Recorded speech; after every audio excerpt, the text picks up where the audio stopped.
Hello dear students and welcome back to my channel Math Solutions with Rose Ma'am. Today's topic is Data Handling Part 1 video for classes 6 and 7. Please do watch the full video and like, share and subscribe the channel. Data handling, इस topic को आगे आज हम discuss करने के लिए सबसे पहले हम डिस्कस करते हैं कि डेटा किसे कहते हैं। डेटा, इसकी अगर हम डेफिनेशन की बात करें तो आती है a data is a collection of numbers gathered to give some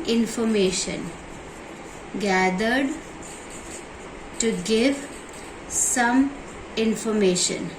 अगर हम हिंदी में इसकी बात करें तो हिंदी में इसका मतलब ये होगा कि जो डेटा है वो क्या होता है, कोई भी ऐसे नंबर ऑफ कलेक्शन, ठीक है, कि कलेक्शन ऑफ नंबर्स की नंबर का कलेक्शन किया जाए किसी भी इंफॉर्मेशन को बताने के लिए। जब हम नंबर्स को इकट्ठा करते हैं, नंबर्स को कलेक्ट करते हैं, उसका कलेक्शन करते हैं, तो हम उसको डेटा कहते हैं। उसके बाद हम सीखेंगे रिकॉर्डिंग डेटा, कि डेटा को रिकॉर्ड किस तरीके से किया जाता है। डेटा को रिकॉर्ड करने के लिए हम एक एग्जाम्पल लेते हैं। सपोज आपको स्कूल से पिकनिक के लिए जाना है, ठीक है, और टीचर ने आपको ये कहा है कि आपको सबको किस बच्चे को कौन सा फ्रूट पसंद है, वो बच्चे की आपको एक लिस्ट बनानी है ताकि फिर वो उनके अकॉर्डिंगली फ्रूट्स को डिस्ट्रीब्यूट कर सके बच्चों में। तो हम इसके लिए आपको एक ड्यूटी दी कि आपको ये बताना है कि किस बच्चे को कौन सा फ्रूट पसंद है। तो आप इस तरीके से करेंगे। सपोज आपका एक फ्रेंड है, हम 2-3 बच्चों का एग्जांपल ले लेते हैं। जैसे फ्रेंड 1 है, फ्रेंड 1 इसको पसंद है बनाना, आपने लिख लिया इसके आगे कि इसको बनाना पसंद है। जो आपका फ्रेंड 2 है उसको सपोज एप्पल पसंद है, ठीक है। जो फ्रेंड 3 है आपका, उसको गुआवा पसंद है। अगेन आपका फ्रेंड 4 हम सपोज कर लेते हैं कि इसको एप्पल पसंद है, ठीक है, इस तरीके से। नेक्स्ट हम ये देखते हैं जो फ्रेंड 5 है, जो क्लासमेट है, मतलब क्लास में जो आपका 5th फ्रेंड है, उसको बनाना पसंद है। जो 6th है उसको गुआवा पसंद है। 7th बच्चे को एप्पल पसंद है। तो इस तरीके से हम यहाँ पर, ये होता है हमारा रिकॉर्डिंग ऑफ डेटा, जिसमें हम रिकॉर्ड करते हैं अपने डेटा को, जो कि हमें बोला जाता है या जिसको कि हमें फाइंड आउट करनी है जो चीज़, ठीक है। जैसे कि यहाँ पे हमने फ्रूट्स की लिस्ट को यहाँ पर कि फ्रूट्स किस बच्चे को कौन सा पसंद है, इस तरीके से हमने डेटा को रिकॉर्ड कर लिया। उसके बाद हम थर्ड चीज़ को हम ये समझेंगे कि ऑर्गेनाइजेशन ऑफ डेटा क्या होता है। हमने डेटा के बारे में जान लिया, उसके बाद उसको रिकॉर्डिंग करना भी उसको समझ लिया कि उसको रिकॉर्ड किस तरीके से किया जाता है। और थर्ड जो हमारा टॉपिक आता है वो आता है ऑर्गेनाइजेशन ऑफ डेटा, कि अब ये जो डेटा आया है इसको ऑर्गेनाइज किस तरीके से करना है।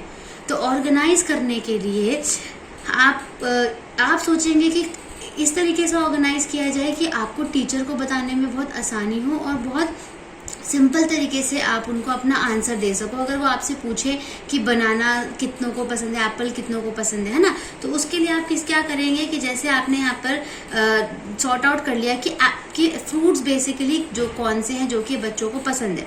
जैसे बनाना हो गया, एप्पल हो गया, गुआवा हो गया। यहाँ पर हमारे पास 3 टाइप्स के फ्रूट्स हैं।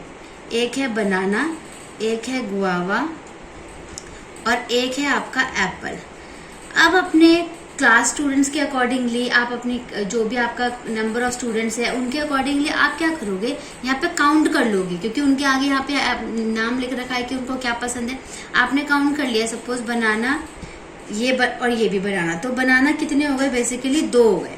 तो आपने इस तरीके से मान लीजिए एक शॉर्ट फॉर्म आपने लिया कि आपने 2 टिक कर दिए बनाना के आगे और आपने यहाँ पर 2 लिख दिया। ऐसे ही गुआवा आपके पास 1 और 1 2, ये भी आपने इस तरीके से यहाँ पर 2 लिख दिया।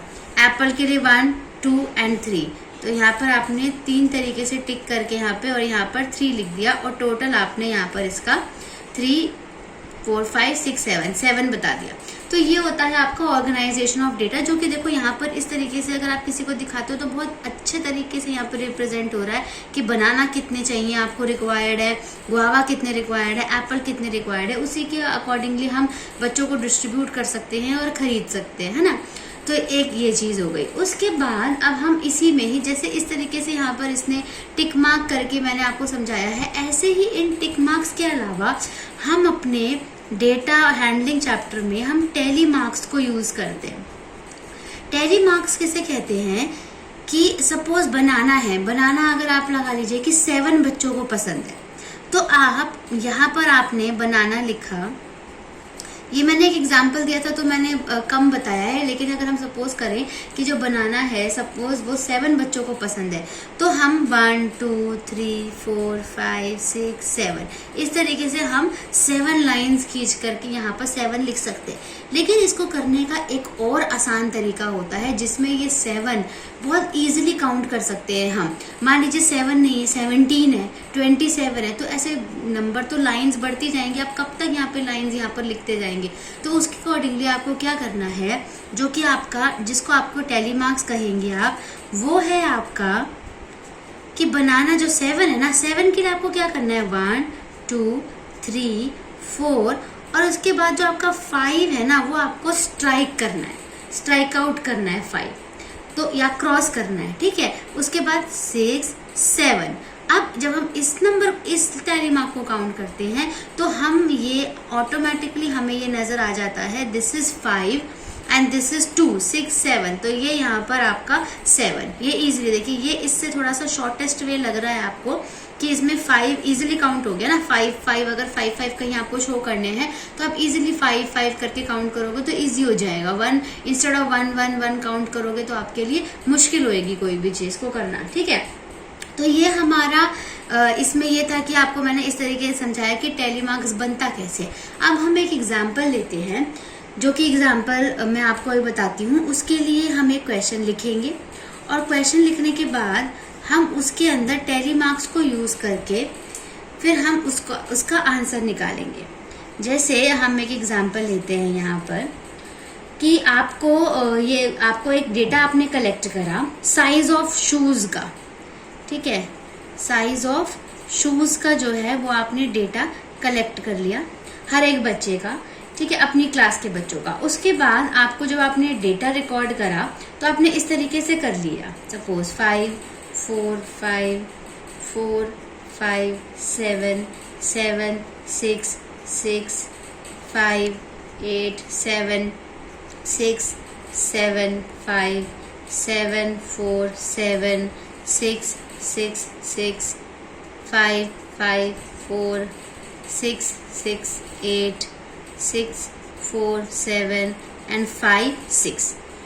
ये आपके हमने एक क्वेश्चन ले लिया आपको समझाने के लिए कि किस तरीके से हमें टैली मार्क्स को बनाना है। तो ये हमारा एक क्वेश्चन है जिसको हम आगे अभी हम यहाँ पर सॉल्व करेंगे। तो इसको सॉल्व करने के लिए सबसे पहले आप इसका टोटल काउंट कर लीजिए कि ये टोटल नंबर ऑफ स्टूडेंट्स कितने हैं जिनके आपने शू के साइजेस लिखे हैं। 1 2 3 4 5 6 7 8 9 10 11 12 13 14 15 16 17 18 19 20 21 22 23 24 25 26 27 28 29 30 31 32। टोटल आपके 32 स्टूडेंट्स हो गए। आप इसको यहाँ पर इस तरीके से साइड में लिख करके रख लीजिए छोटा कि ये जो है आपके 32 स्टूडेंट्स का रिकॉर्ड है। अब इसके लिए हम टेबल बनाएंगे जिसमें कि हम टैली मार्क्स को यूज करेंगे। तो हम यहाँ पर इसका आंसर ऐसे इस तरीके से लिख देते हैं। टेबल बनाने के लिए एक तरफ आप लिखेंगे शू साइज, जो कि आपको क्वेश्चन में पूछा हुआ है, कुछ भी पूछा है आपको, फ्रूट्स नेम पूछे हुए हैं या कोई और चॉकलेट्स का कुछ फ्लेवर पूछा है या कोई और डेटा आपने रिकॉर्ड किया है जिसके ऊपर, ठीक है, मार्क्स हैं बच्चों के, तो वो आपको यहाँ पर लिखना है। उसके बाद जो सेकंड कॉलम बनेगा वो हमारा बनेगा टैली मार्क्स का, जो कि मैंने आपको पीछे बताया था टैली मार्क्स क्या होता है। और तीसरा जो है वो बनेगा नंबर ऑफ स्टूडेंट्स का, कि कितने बच्चों को कौन सा चीज जो है वो पसंद है, ठीक है। अब यहाँ पर इस तरीके से जो है ये आपका टेबल है, ये रेडी हो जाएगा।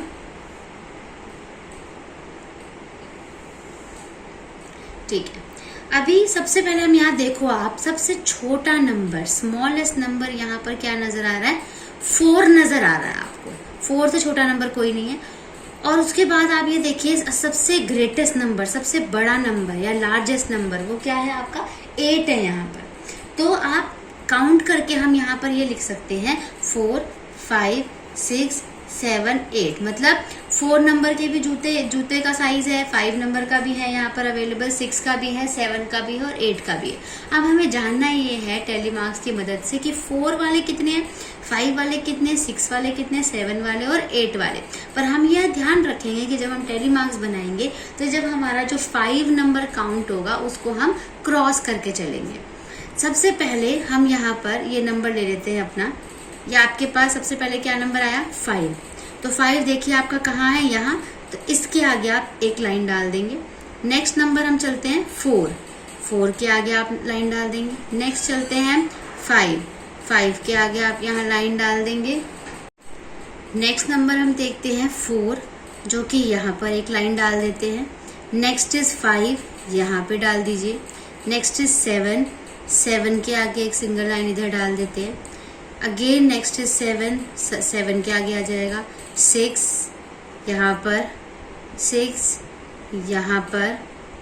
नेक्स्ट 5 यहाँ, 8, 8 के आगे यहाँ पर हमने लगा दिया। नेक्स्ट इज 7, 7 के आगे यहाँ पर। नेक्स्ट इज 6, 6 यहाँ पर आ गया। नेक्स्ट इज 7, फिर 7 यहाँ। Next is 5। अब यहाँ पर आपको 5 जो आया ये समझने वाला है, जो हमें ये 5 है हम इस 5 के आगे लगाएंगे। लेकिन यहाँ पर 1, 2, 3, 4 नंबर यहाँ पर ऑलरेडी लिख दिए। तो जो अब ये वाला नंबर का जो रिकॉर्ड हम यहाँ पे लिखेंगे तो इससे हम यहाँ पे इस तरीके से इसको क्रॉस कर देंगे। ठीक है, तो ये जब 5th वाला आप जब आप रिकॉर्ड करेंगे तो इस तरीके से आपको क्रॉस करना है। अब हम नेक्स्ट चलते हैं 7 पे। अब यहाँ देखिए 7 के साथ भी यही होगा। यहाँ पे ऑलरेडी 4 हो रखे हैं तो 7 एक और हमें डालना है। तो यहाँ पर करने की बजाय हम एक क्रॉस यहाँ पर इस तरीके से लगा देते हैं। उसके बाद आपका आ गया 4, यहाँ पर 7, यहाँ पे इसके बाद फिर एक एक करके शुरू हो जाएगा। इसके आगे 6, यहाँ 6 इस तरीके से यहाँ पे क्रॉस कर दिया इसको भी। अगेन 6 आया, यहाँ पे लिख दिया। 5 यहाँ आ गया, 5 यहाँ पर। 4 ये ऊपर आ गया। 6 यहाँ पे, 6 यहाँ पे। 8 यहाँ पे आ गया। नेक्स्ट इज 6 यहाँ पर। 4 देखिए अब यहाँ पर 4 हो गए ना, तो 4 को करने के लिए, एक और 4 को करने के लिए यहाँ क्रॉस कर दीजिए। 7 यहाँ पर एंड 5 एंड 6 है तो 5 के लिए आप यहाँ करेंगे और 6 के लिए ऑलरेडी 4 है तो यहाँ पर इस तरीके से इसको स्ट्राइक कर दीजिए, इसको क्रॉस कर दीजिए। अब हमारा ये जो है 32 स्टूडेंट्स का हमारा ये जो डेटा है इसका टेलीमार्क बन गया। अब नंबर ऑफ स्टूडेंट्स यहाँ पर काउंट करके लिखने हैं। ये देखिए ये कितने हैं, ये कितने का बंडल मैंने आपको बताया था इस तरीके का क्या होता है 5 का। तो यहाँ पर हमने लिख दिया 5। ये देखिए 5 एंड ये 3 8 हो गया आपका। 5 एंड 5 आपका हो गया यहाँ पर 10। उसके बाद ये क्या है 5 एंड 2, 5 एंड 2 आपका क्या हो गया 7 एंड यहाँ पे जो है आपके पास 2 बचा है तो यहाँ पे 2। अब हम अगर इस नंबर को ऐड करते हैं तो हमारा ये नंबर ऑफ स्टूडेंट्स आने चाहिए जो कि टोटल हमारे पास थे, जिससे कि हम क्रॉस चेक कर सकते हैं। अगर ये नंबर सेम आ गया इस नंबर के बराबर तो हम क्रॉस चेक कर सकते हैं कि जो हमारा हम डेटा रिकॉर्ड किया है, टेलीमार्क्स बनाया है उसका, तो हमारा जो क्वेश्चन है उसका आंसर बिल्कुल करेक्ट है। तो हम यहाँ पर इसको प्लस कर लेते हैं। 7 एंड 2 जो है आपका प्लस करेंगे 9 और 8 प्लस करा आपने 17 एंड 5 प्लस करेंगे 22 का 2 यहाँ पर आया, 2 यहाँ पर इसको कैरी ओवर हो गया, 2 एंड 1 3। तो यहाँ पे आपका देखिए 32 आ गया। तो ये 32 और ये 32 ये इक्वल हो गया आपका। इसका मतलब जो ये आपने क्वेश्चन का आंसर निकाला है, सॉल्व करा है टेलीमार्क्स निकाल करके, ये बिल्कुल आपका ठीक है। तो इस तरीके से बेसिकली आपको टेलीमार्क्स बनाने हैं और ये आपको डेटा को ऑर्गेनाइज करने के लिए, जो भी डेटा आपने रिकॉर्ड किया उसको ऑर्गेनाइज करने के लिए हमारे पास बहुत अच्छा और बहुत सिंपलेस्ट ये जो फॉर्मूला है इस तरीके से हम इसको करके किसी के सामने रिप्रेजेंट कर सकते हैं, जिससे कि हमारे लिए भी इजी हो जाए और उसके लिए भी इजी हो जाए। तो आप इसके लिए you can also do such activity in your class using telemarks. ठीक है, कोई भी क्लास में भी जाते हैं आप, घर में भी हैं, तो कोई भी किसी भी डेटा को आपको ऑर्गेनाइज करना है या मम्मी की हेल्प करनी है किसी भी तरीके से डेटा को ऑर्गेनाइज करने में, कोई घर का कुछ सामान है, तो उसके लिए भी बहुत इजीली टेलीमार्क्स आप बना सकते हैं और इस तरीके से हम इसको पूरा कर सकते हैं। तो आप ऐसे ही और भी एग्जाम्पल्स ले करके इस तरीके से इसको करने की कोशिश करिएगा। और ये वीडियो अगर आपको पसंद आई है तो इसको लाइक कीजिए, अपने दोस्तों के साथ शेयर कीजिए ताकि वो भी इस वीडियो को, इस टॉपिक को समझ सकें, और चैनल को सब्सक्राइब कीजिए। Thank you.